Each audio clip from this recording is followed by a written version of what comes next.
Tu-160是苏联图波列夫设计局研制的可变后掠翼战略轰炸机，因为表面采用哑光白色涂层，被称为白天鹅。它是苏联解体前最后一个战略轰炸机计划，也是目前世界上航速最快、航程最远的战略轰炸机。目前仍在生产，并至少有16架正在俄罗斯空军服役。Tu-160全长54.1米，翼展35.6至55.7米，高13.1米。搭载4具库兹涅佐夫 NK-32涡轮风扇发动机，但是由于它设计定位是实施核打击，因此具备作战航程远、续航时间长和武器载荷大的特点，但是并未将隐身性能作为重点。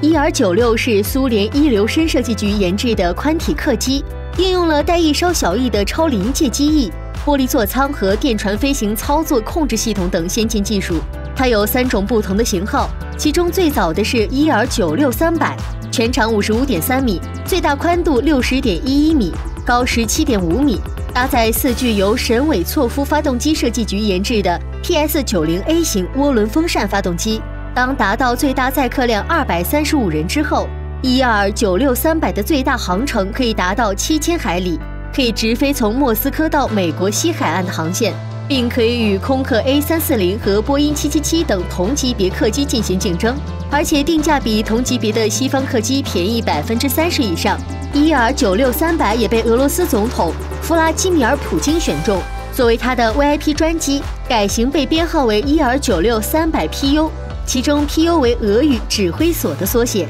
现在共有13架 ER-96-300投入运营，其中6架属于俄罗斯航空。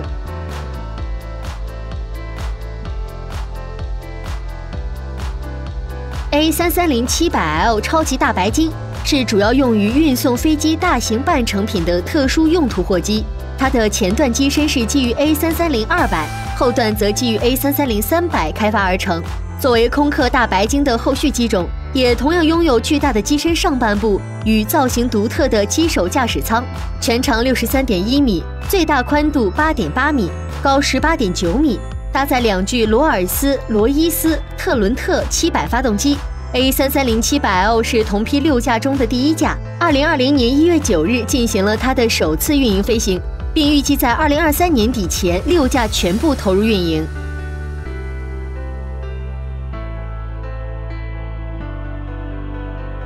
An-124是苏联安东诺夫设计局研制的远程战略运输机，主要用于运输主战坦克、重型火炮和导弹系统，全长36.5米，最大宽度6.4米，高4.4米。它采用双机轮设计，鼻轮有2组，每组2个，主轮2组，每组10个，全机共24个机轮。早期的An-124-100需要6名飞行员，其中正副驾驶各1名，2名飞行工程师，1名通讯员和1名领航员，后期减至4名，裁减了通讯员和领航员。1985年，一架An-124在负载171218公斤货物的情况下，成功升空至10750米，创造了世界纪录。1987年，用了25小时30分钟，飞行了20151公里，再次创造世界纪录。747-400梦想运输者是长荣航太科技基于波音747-400型客机与波音747SP 改造而来的特殊用途大型运输机，主要是日本名古屋与意大利等地运送波音787梦想客机的机身半成品到南卡罗来纳州查尔斯顿，再运送到波音在华盛顿州埃弗里特的工厂进行最终组装。相对于以海运运送的方式，约可减少20%至40%的运输成本，而耗费的时间则由原本的30天缩短到了仅需1天。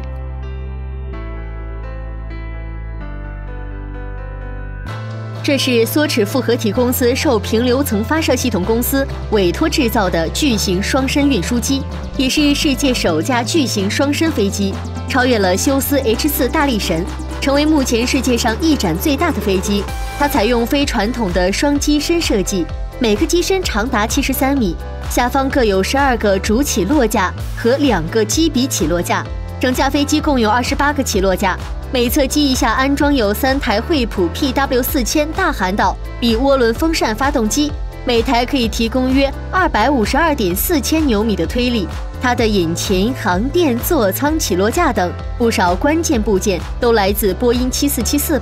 在飞行过程中，飞行员和飞行工程师在右侧机身控制飞机，而左侧机身没有人员，也没有加压，只在内部集成了飞行数据系统。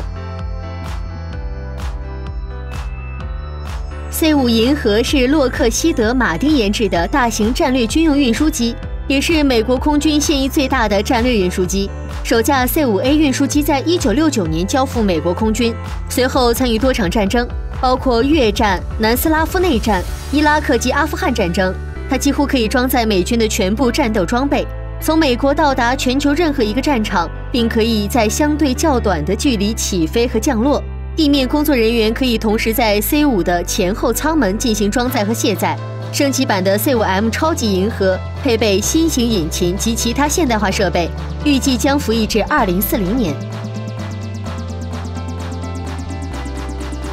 A380是空客公司研制的双层巨型客机，也是目前全球载客量最高、体积最大的客机，打破了波音747近31年的世界载客量最高的客机纪录。它是航空界首架真正意义上的双层客机，从头至尾均为双层客舱，采用最高密度座位安排时，可承载多达893名乘客。在头等舱、商务舱、经济舱3级舱配置下，可承载约555名乘客。客舱实用面积达478平方米，比波音747-8大超过40%。空客于2019年2月宣布 A380 停产。2021年12月16日，最后一架空中客车 A380 交付给阿联酋航空。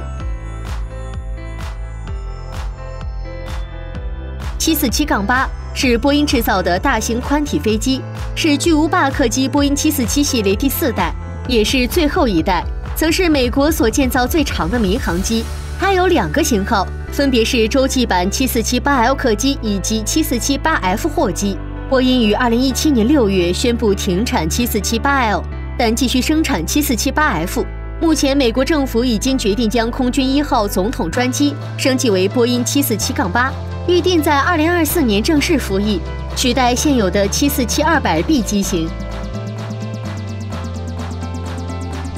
安225是苏联安东诺夫设计局研制的，目前全世界机身最长、承载重量最大的运输机。全长84米，高18.1米。最初是为了作为运输火箭用途而设计的。它的货舱形状非常平整，整个货舱全长43.51米，最大宽度6.68米，货舱底板宽度6.40米，最大高度4.39米。为了方便巨大货物进出， AN225 与大部分大型货机一样，采用机手可以上掀打开的先兆式机手，并把驾驶舱设在主甲板上方的2楼处。它一共需要6名机组人员来操作，分别是正副驾驶各1名、2名正乘官、2名机载官。在驾驶舱后方还有一个小型的客舱，可以乘坐60至70个乘客。安225共生产2架，均归乌克兰所拥有，但仅有1号机完工并投入使用。在1988年首飞后，取代了安124，成为世上最大的飞机。不过，在2022年2月27日，这架唯一的安225在乌克兰戈斯托梅利机场毁于战火之中。安124重夺世界最大飞机第1位。